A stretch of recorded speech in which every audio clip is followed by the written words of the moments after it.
welcome to today's episode of The Daily Blend. I'm your host, AC, and we are joined in studio today by Robert Ricketts, the owner of ITCOMO. How are you, Robert? Hey, morning, AC. Good to be here again. Thank you. Good to have you back. Good to have you back. So today we are going beyond socket TV. Right. Okay. So first of all, what is socket TV? Well, Socket and other internet providers like Brightspeed, which used to be called CenturyLink, they started getting into the cable TV game probably about 15 years ago because they wanted to be able to offer that triple play bundle to everyone that the traditional cable companies like ITCOMO had always had. But kind of turned out that didn't really work out too well for the internet providers. The whole TV landscape is getting to be kind of a mess with the streaming. And so yeah, basically to answer the question, Socket TV was a cable-like experience for their customers. Okay. And so when you said the triple play, it was like the TV, internet, and phone, the three things that everybody needs. okay. All right. Yeah. So what? It's leaving. Yeah, it is. Right. And why is that? Well, and Socket's not the only one. This is happening all over the country because the economics of providing TV programming has just changed that much. And so Socket, CenturyLink, and the other companies don't make this content. I mean, that all comes from the studios and the network stations that produce content. But they were in the business of delivering the content to you. And the economics of that is just not working out very well anymore. And plus, the network that they were using to deliver that over what we call the switched IP network, sorry about geeking out there, just really doesn't lend itself well for TV service. And those services were just really not ever very good. And it's not really Socket's fault per se or Brightspeed's. It's the technology that was being used, and it just really couldn't keep up. Okay. Yep. And so it's not just Socket, like you said. It's kind of a lot of those. That's right. All over the country, this is happening. Okay. And so it's clear there has to be alternatives, right? If something goes away, right, there's so something taking its place. a lot of folks, cut the cord, so to speak, with their cable and may not have cable TV at all. So folks are like, wow, do I have to get Mediacom or Comcast back in the house again? Well, no, you don't really have to. So in these last few years, 5, 6, 7 years maybe, we're starting to see cable TV-like apps being adopted. So YouTube TV now offers a cable TV experience, and by that I mean, those 137 cable channels that everyone seems to have. Yes. And these are things you don't have to subscribe to separately. You just subscribe to the one app. You've got all your local stations. You have a lot of what we call the second-tier cable TV channels, like Animal Planet, Discovery, all those kind of things. And so those are now available through the app.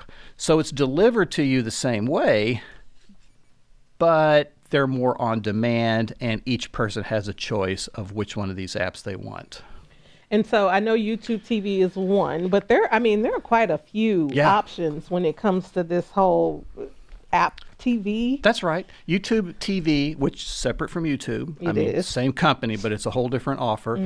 A nice thing about YouTube TV is you can record live TV. Like maybe there's a ball game on, but you can't watch it, or there's a regularly scheduled program like the old days with cable. It comes on Tuesday at 8 o'clock. You can record that with YouTube TV and then watch it when you want. Sort of an unlimited cloud VCR type of thing. Yeah, which is a nice option. Yep. That's a nice option. I think DirecTV has a service very similar to that, which is interesting. They're kind of competing with themselves because they still offer regular cable, like satellite TV as well. That's right, but you really don't need the satellite anymore. Right. If you're kind of in the middle of nowhere and can't get good internet, then yeah, you need that satellite. But if you're in a well-served area like Columbia, then you can just get their same service through your internet connection.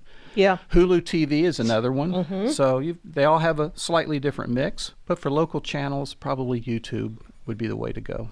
Do you find that it's internet, right? It's all, it runs over the internet. It's all over the top. It's on the internet. So do you find, because the one thing that I hear people, the buffering, do you find that to be an issue anymore? Buffering can be a problem. It's usually not the internet service to your home, though. It can be. But if you have a high-powered internet service like socket fiber, for example, the connection to your home is going to be fine.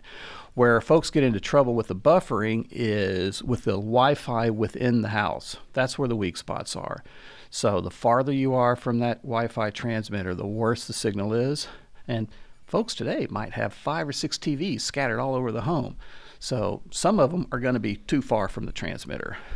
How do you fix that? Well, so we fix that by installing a mesh network, which means having multiple transmitters sort of strategically located around your home.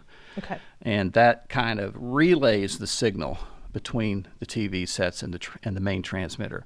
But some mesh systems are kind of suboptimal. Sadly, the one offered by the local internet providers is probably not the best model that I've seen.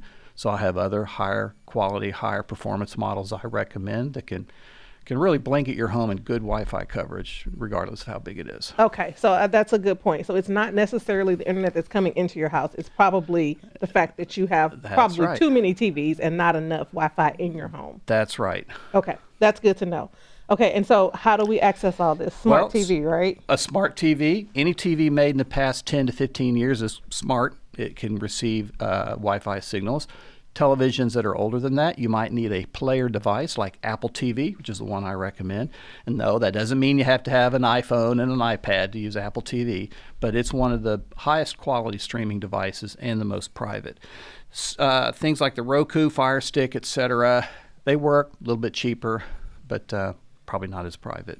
Okay, not as private. And of course, I've got an article on my website that describes all of this stuff. Now, of course you do. Mm-hmm. And you are someone that could help if there's somebody who needs to check their mesh system out in their house. That's right. You could come back and take a look and help them install that. Mm-hmm. So just visit me at ITCOMO.com and click on articles up top, and you'll see a discussion about this. Okay, all good stuff stuff that we need to know and need to hear.